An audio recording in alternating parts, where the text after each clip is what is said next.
Jesus, eis aqui o teu servo, o teu filho, que agora, Senhor, teu Espírito Santo venha sobre ele, já está, na verdade, sobre ele, e fale por meio da boca dele, Senhor, a igreja que está ávida, Senhor, e sedenta, Senhor, para ouvir o que o Senhor quer falar. Que seja um canal poderoso teu aqui, Pai, em nome de Jesus. Amém, Senhor. Obrigado, meu amigo. Amém, obrigado, Lucas, obrigado, igreja linda. Agora, voltando, ficamos com saudade da celebração de domingo, a gente não conseguiu chegar a tempo. Também não dava, né? A gente saiu de Balneário Camboriú, já era 19 horas, atrasamos, chegamos 2h30 em Salvador, fomos chegar aqui 6 horas, mas foi bênção pura, como o próprio Vandilto falou aqui.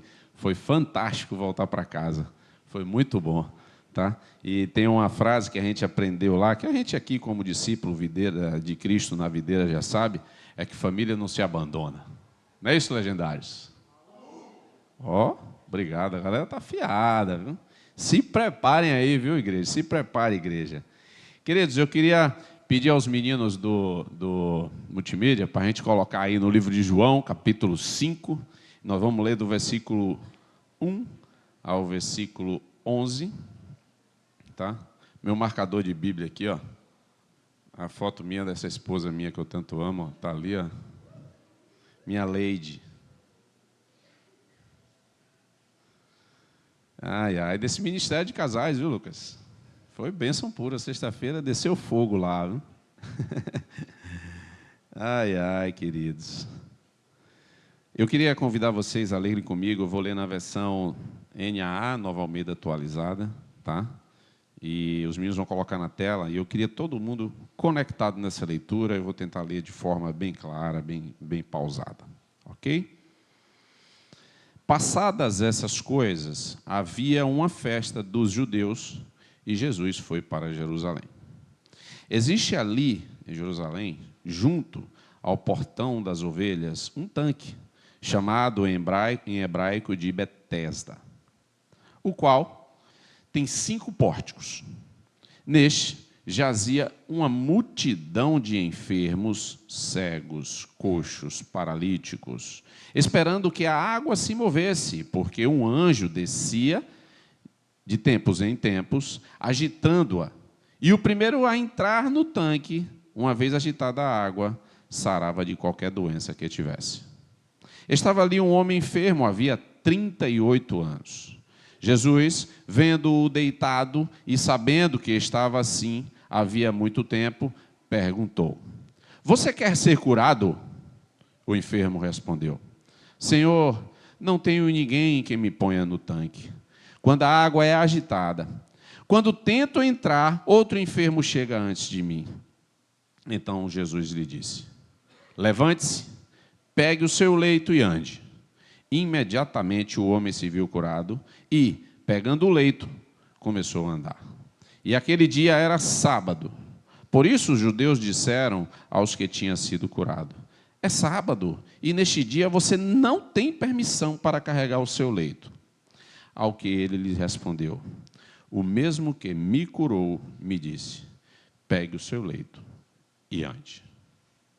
Amado Jesus, eis-me aqui, eu me oferto ao Senhor, e te peço que o Senhor me use, que o Senhor, com o teu Espírito, falando de Espírito a Espírito, fale através da minha boca, faça chegar aos ouvidos desse teu povo aquilo que o Senhor quer, e que assim haja entendimento, revelação e conversão, em nome de Jesus, amém. Amados, aqui, a leitura se inicia assim: passadas essas coisas, tá bom? E eu queria convidar você para a gente também passar alguma coisa que a gente já ouviu aqui, tá? Eu vou colocar na tela, os meninos vão colocar na tela e a gente vai fazer uma viagem de novo, tá? Eu queria pedir que você pegasse seu celular agora. Todo mundo pega o celular, abre ele, tá? É sério, estou falando sério. Todo mundo vai pegar o celular, porque a gente vai viajar. Quando a gente viaja, bota no modo avião. Vou pedir que todo mundo bote no modo avião, tá? Confie no Senhor. Confie. Não tenha medo. Não, eu estou esperando uma ligação de fulano de tal. Confie. Não em mim, mas no Senhor que mandou dizer isso. Tá bom? E Samuel, bota na tela aí, Samuel. Samuel ou é Davi? Pronto. Essa é a terra. Dá o primeiro clique aí, Samuel. Vamos a algum lugar. Vamos fazer uma viagem. Começar uma viagem. E essa viagem, ela se inicia no continente da América do Sul, num lugar chamado Feira de Santana, comunidade videira. Você se identificou, se localizou? Está no modo avião? Todo mundo no modo avião?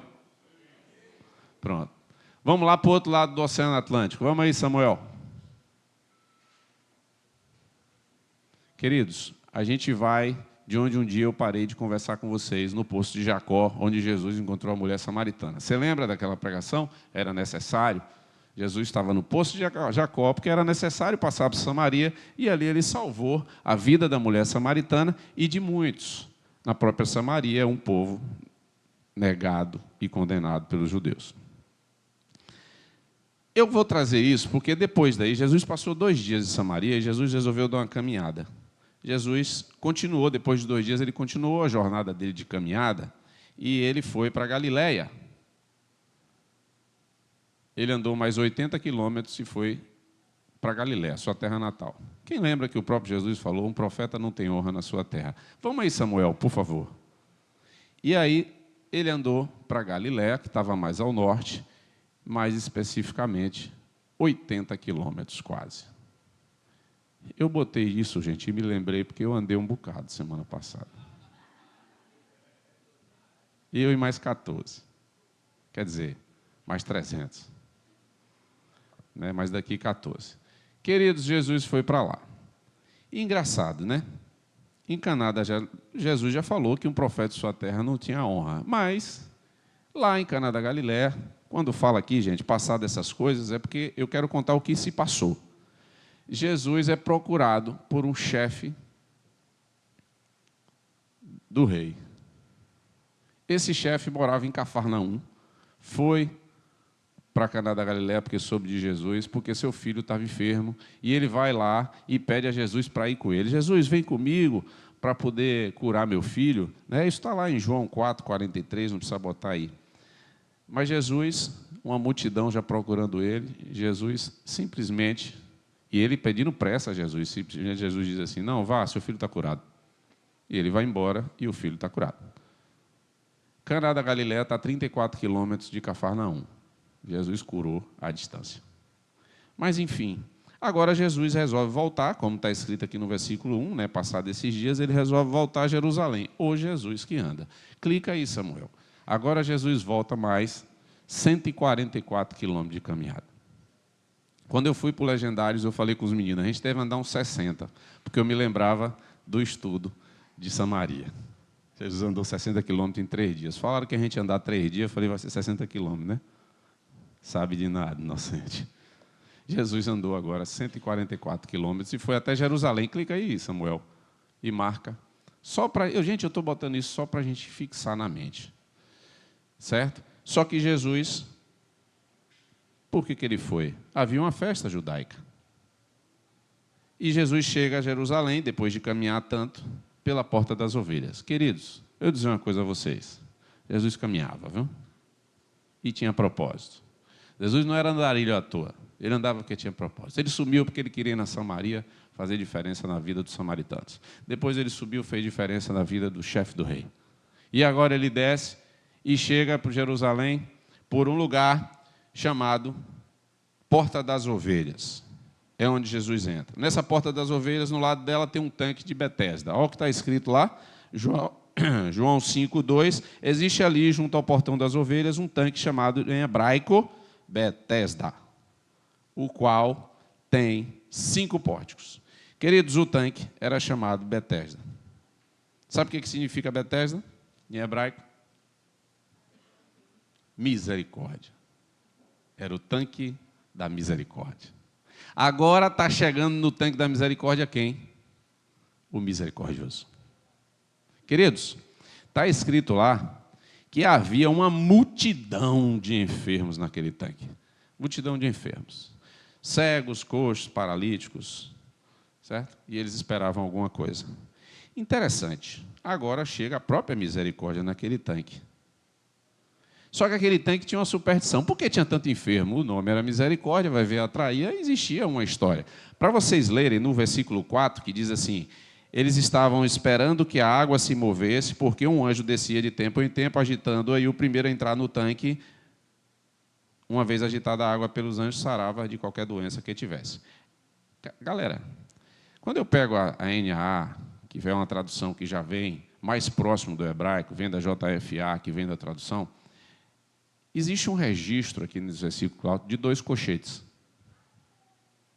Sabe por quê? É meio que dizendo assim, a palavra não quer dizer que isso era verdade,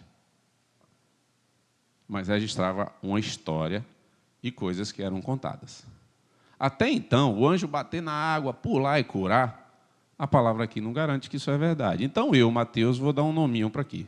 Superstição. Combinado? Porque não está dizendo que isso era verdade. E está dentro de colchetes.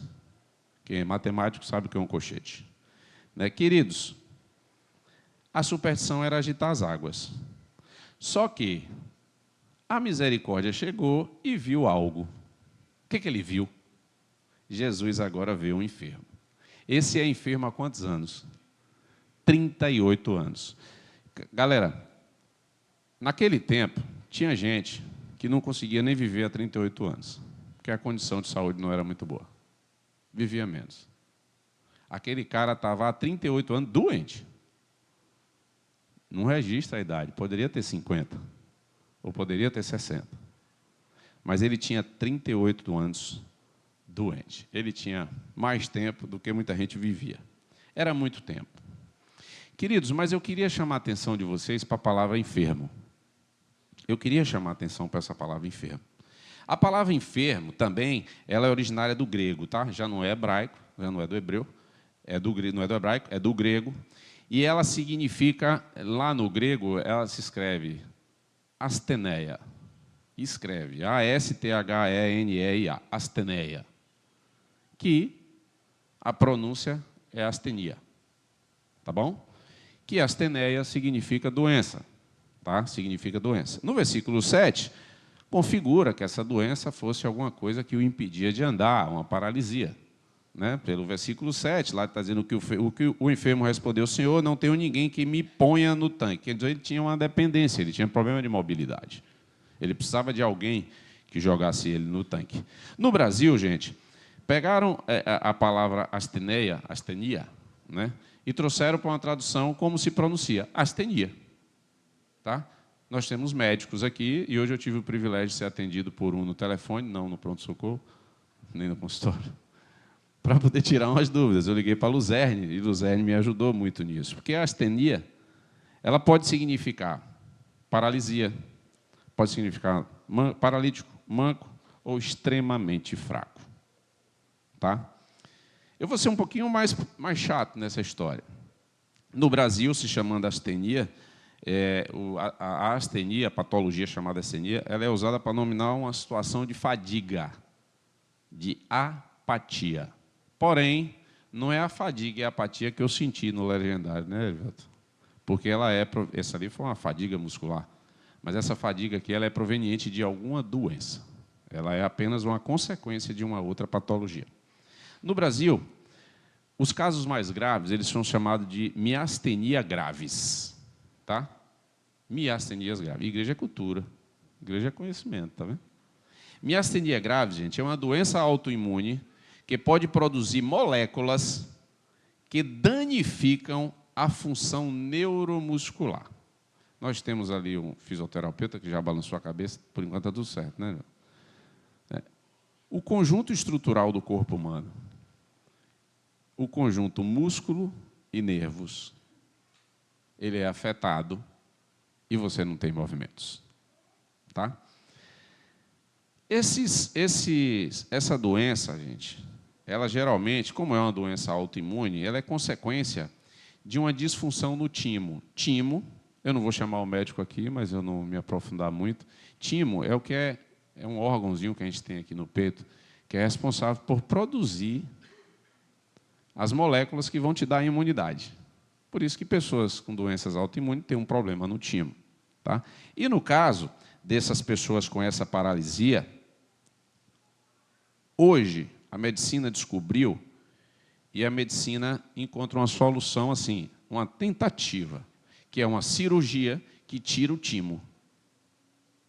Tira o timo, causador do problema. O paciente aí depois entra com a medicação, assim meu doutor me instruiu hoje, para poder, vai criar dependência para ver se consegue solução. Mas, enfim, naquela época não havia esse conhecimento.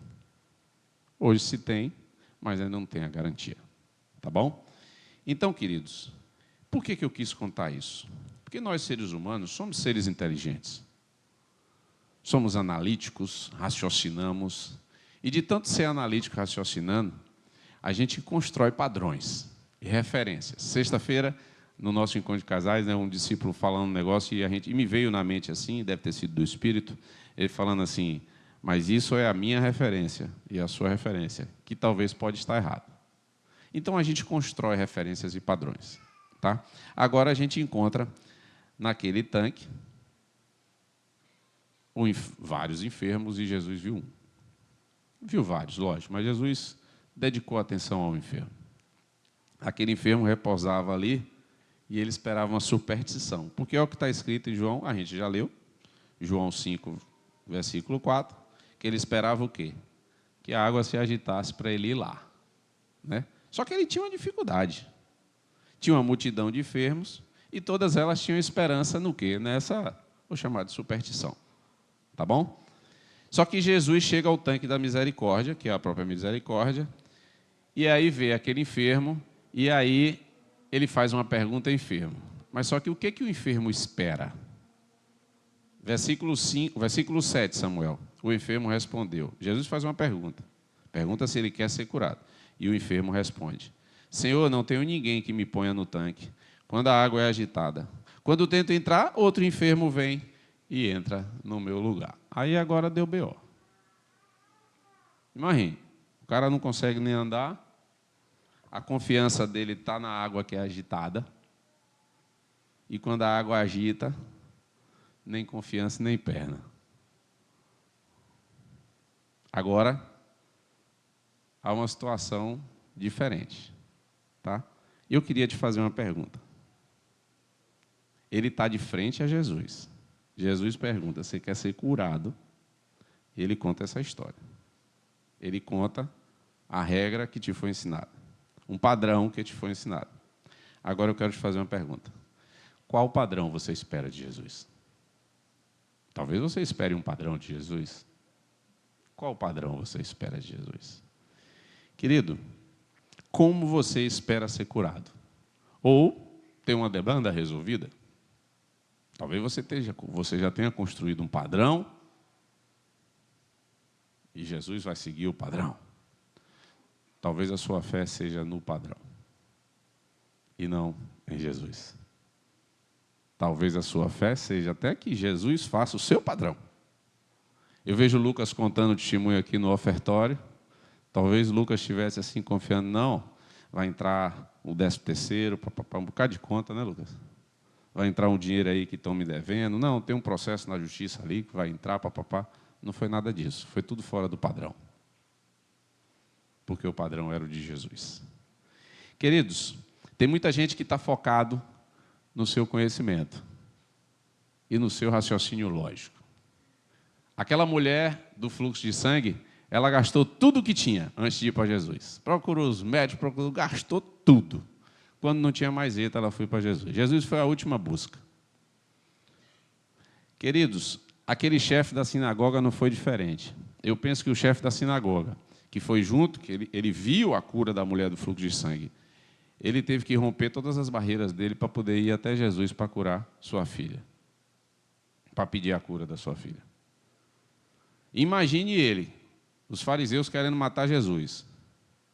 E ele teve que quebrar tudo isso, todas as regras que tinha na cabeça dele, para poder procurar Jesus, e ele experimentou Talita Cumi. Né? Qual é o padrão que você criou na sua cabeça? Quantas vezes, como esses dois, o seu último recurso foi Jesus? Ou, talvez ainda seja, o último recurso. Aquele cara estava contando que se agitasse as águas. Jesus, ainda bem, né, que Jesus fez uma pergunta diferente para ele. Jesus perguntou a ele, se você quer ser curado? E eu estava lendo isso e falei, glória a Deus, Jesus não perguntou, o que você quer?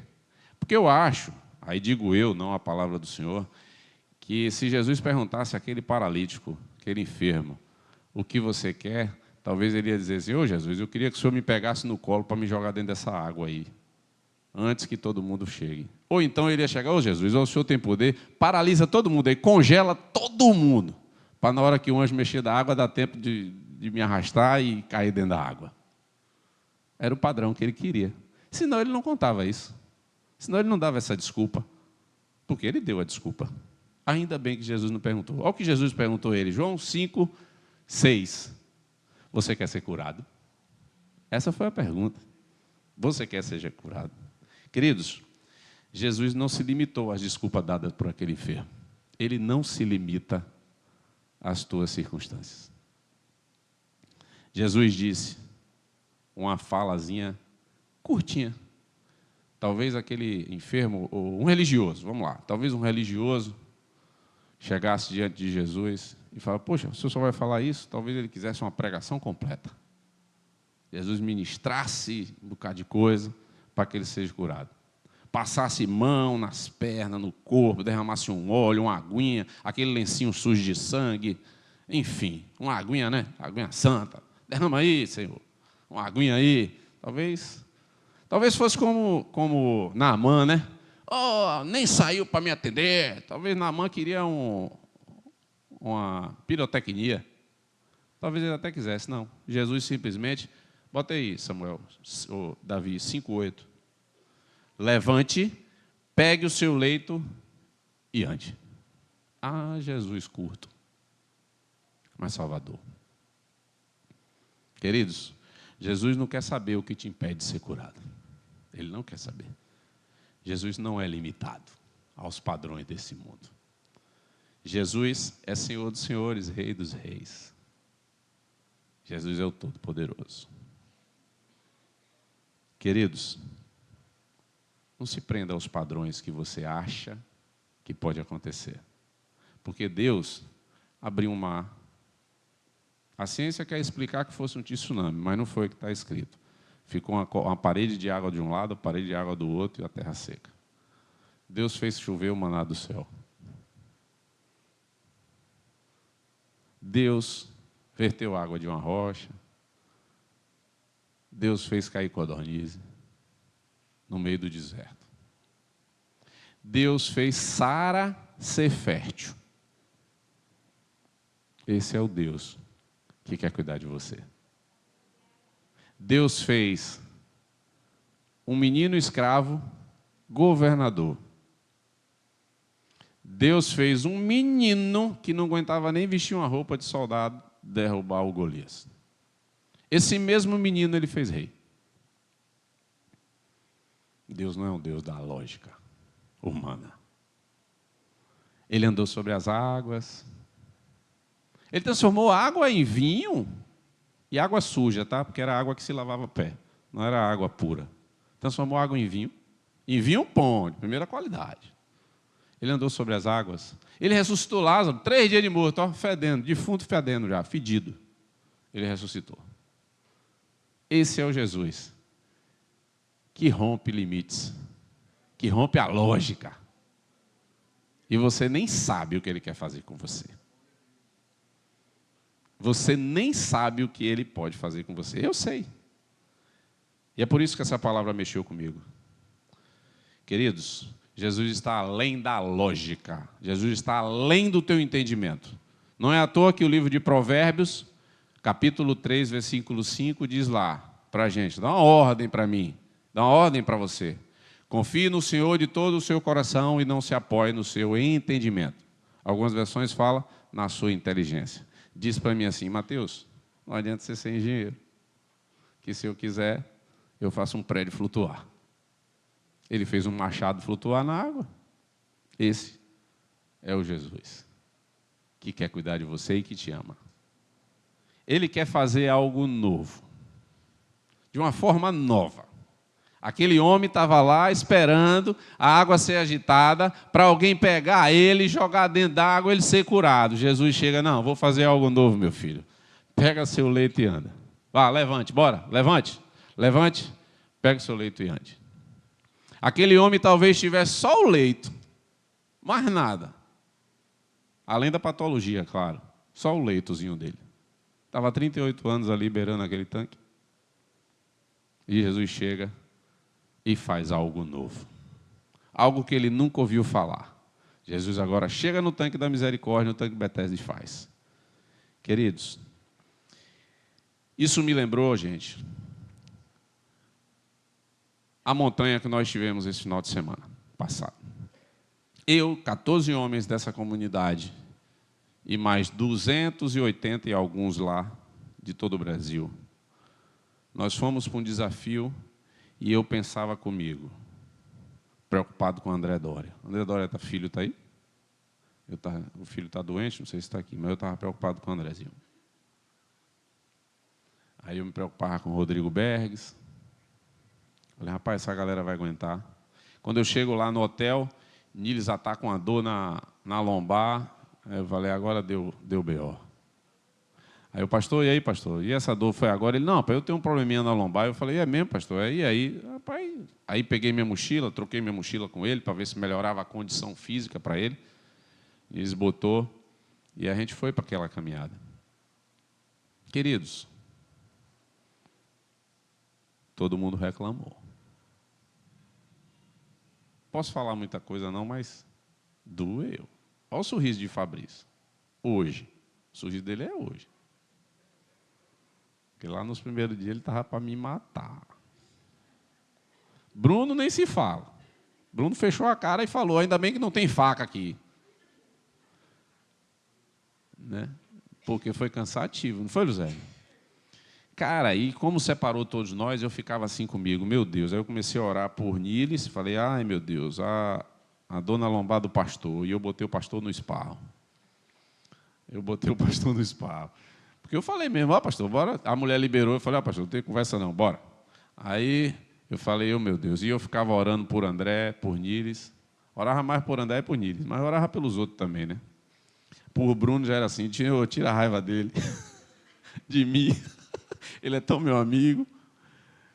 Mas eu fiquei, gente, eu também não aguentei. Eu orava porque o pau estava dando em mim. Eu estava muito cansado. E eu me lembrava do dia que eu preguei, era necessário, que eu falei, Jesus caminhou 60 ligeirinho em 3 dias, depois andou mais 80, 140, depois agora ele volta mais 140. Eu falei, rapaz, Jesus broca. Jesus aguenta pau. E eu acho que eu não me lembrei à toa. Porque quando eu lembrei, eu falei, rapaz, só Jesus para me fazer aqui agora. Aí, eu ficava assim, será que alguém desistiu? Porque a gente não via todo mundo. Aí eu olhei assim, vi Erivelto, o Erivelto está aqui. Olha, Bruno com raiva está ali ainda. Rodrigo Bergs eu vi alguns, né? Falei, rapaz, do outro grupo que ficou separado, será que alguém desistiu? E aí eu ficava orando, orava, e aí chegou uma hora que a fadiga chegou. Segundo dia, a fadiga deu, gente. Frio, chuva, cansaço, e era subir na montanha, era caminhando na vertical. Né? Quem faz na academia aquela escadinha que fica... Né? Aquilo acaba a gente, é mais do que a esteira. E o pior é que era uma escadinha, porque o terreno é irregular, então você não tem um caminho. Era irregular, a gente caminhando. E aí, eles pediram a gente para sentar, e eu ficava orando, ô senhor, faz esse povo parar para eu sentar, pelo amor de Deus. Pelo amor que o senhor tenha nós. Aí parou, quando parou, não parava, parava só, não sei nem, acho que era para hidratar, e falava assim, agora, não acabou não, eu achava que tinha acabado, viu? Não acabou não, agora a gente vai subir essa montanha. Quando eu olhei assim, eu falei, doido é aí. Aí o cara ainda falava assim, bora senhores, um passo cada vez. Eu falei, meio, um não dá. E aí, cara, hein, Vene? Olha a cara de Vene, hoje ele sorri. Também queria me matar. Pega o pastor não, que é pecado, viu? Aí, o cara chamou todo mundo, levantou-se, senhores, já era, acho que sei lá, já era tarde, já estava morto. Erivelto bem sabe. Falou, agora nós vamos subir essa montanha aqui, se prepara todo mundo, uma lama, uma chuva, encosta todo mundo. Eu olhei para cima, falei, aí não vai dar não. Não vai dar. Eu pensei, rapaz, será que alguém desistiu para poder eu ter coragem de ir junto? Aí eu fiquei, será que o pastor desistiu, coitado, com aquela lombada dele? Ele não vai aguentar, ele não deve ter aguentado esse rojão aqui, não. Aí o cara falou, agora a gente vai subir essa montanha, o nome dela é Montanha da Fé. Eu falei, agora eu tenho que aguentar. Pelo nome dessa montanha, é uma vergonha para mim. E aí eu comecei a orar, porque eu ouvi alguém falar assim, alguém gritou lá, foi o Espírito Santo que mandou. Essa escalada não é pela força, é pela fé, é pelo Espírito. E aí eu me lembrei que Jesus caminhava e falei, Jesus, eu preciso que o Senhor caminhe comigo. E eu comecei a orar, Senhor, me fortalece. E quando eu orava, o Espírito falava assim, quando subir, olha para o chão. Não queira olhar a chegada, não queira olhar a cura. Olhe para os passos que você tem que dar. Foi muito claro para mim. É tanto que eu vi Nides falando quinta-feira, Nides disse que o Espírito falou a mesma coisa para ele. Olhe para os passos que você tem que dar. E naquela hora eu baixei a cabeça e orando, pedindo força pelo Espírito, eu olhava e dava os passos, olhando o passo que eu dava. E não era com medo de cair, não. Era olhando. E tive a oportunidade de não cair porque eu olhava. Dei uma cabeçada num tronco de árvore, porque eu estava olhando tão para baixo que eu bati a cabeça no tronco da árvore. Aí eu falei, tem nada não, senhor. O senhor não me derrubou, mas eu vou continuar olhando para o chão e orando, orando, orando, orando. Quando eu cheguei lá em cima, foi que eu entendi. Cláudio, ali não é por esforço físico. Era para ter um encontro com o Senhor. É por isso que quando o Lucas falou aqui, eu vou. Eu dei uma rua, todo mundo deu bem forte. Ele vai. E ele falou assim, eu não vou precisar de cardiologista. Ele não vai precisar de cardiologista. Quem vai precisar de cardiologista é Simé, que vai ficar em casa preocupado. Mas ele não vai. Porque se o Senhor colocar ele lá, o Senhor tem um propósito. O Senhor quer ter um encontro diferenciado com ele lá em cima. E ele vai conseguir. Você consegue, Lucas? Não por suas forças e sua capacidade, mas porque nós temos um Jesus que faz coisas diferentes. E foge da lógica. Esse Jesus, Cláudio, não está nem aí para a lógica. E ele quer fazer você aguentar. Ele vai fazer você ir além do que você pensa que é. Porque na palavra dele também está escrito, assim como os céus são mais altos que a terra, os meus pensamentos são mais altos que os teus. Os meus planos são melhores que os teus. Nós, senhores, experimentamos essa verdade nesses últimos 4 dias. E foi fantástico, porque nós tivemos experiências fantásticas com o Senhor. Nós pensávamos que era pela nossa capacidade, ou pela maneira de andar, ou porque foi para a academia. E eu lembro que quando tivemos a primeira reunião, eu falei, gente, isso é espiritual. E lá eu esqueci. Eu achava que era pelos músculos, pela força dos braços e das pernas. Mas o Senhor mostrou, nananina, não. Vai ser por mim. Vai ser. Não pense você como aquele aleijado do tanque de Betesda, que é você caindo na água, que você tem que ter força nas pernas para ser o primeiro a cair na água. Eu vou te provar que não é. E assim, o Senhor nos provou. E quando chegamos no topo da Montanha da Fé, que a gente ia comemorando, os meninos falaram, agora vamos descer. Aí teve um gaiato que gritou lá no fundo, né? Não era cristão, falou, para descer todo santo ajuda. Eu falei, porque não tem santo ainda atuando aqui na terra, só o Espírito Santo. Só que para descer tem que frear, né? Né, Luzé? Os músculos da frente dá cada trancada, né, Luzé? Cara, quando a gente chegou no local que a gente ia dormir, foi uma alegria tão grande, tão grande. E eu ficava olhando para trás esperando, porque eu estava orando pelos que eu vi. Rodrigo, eu vi Bruno, André, estavam atrás de mim. E quando a gente chegou, que foi esperando, aí eu tive o privilégio de ver Rodrigo Berg chegar chorando. Foi isso, Rodrigo? Chorando, se acabando de chorar.